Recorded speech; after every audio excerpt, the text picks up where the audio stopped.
আজকের সাধারণ প্রশ্ন হলো, বজ্রপাত যখন আকাশ থেকে পড়ে সেটা ঠান্ডা হয়ে মাটিতে কেন পতিত হয় না?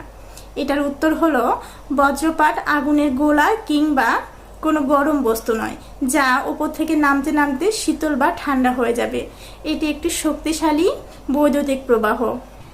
যখন মেঘ থেকে এই বিদ্যুৎ বাতাসের ভেতর দিয়ে তীব্র গতিতে মাটিতে নেমে আসে, তখন বাতাসে কণাগুলোর সাথে প্রবল এক ঘর্ষণ তৈরি হয়।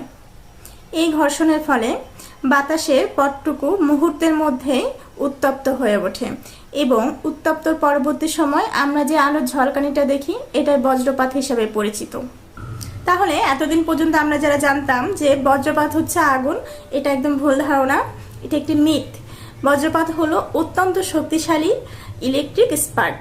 এই বিষয় নিয়ে আমার একটি লং ভিডিও তৈরি হচ্ছে, নেক্সট টাইম এটা আপনাদের সঙ্গে শেয়ার করব। ততক্ষণ পর্যন্ত ভালো থাকুন, সুস্থ থাকুন এবং গ্লো মোটিভার্সিটি উইথ কানিজের সাথেই থাকুন।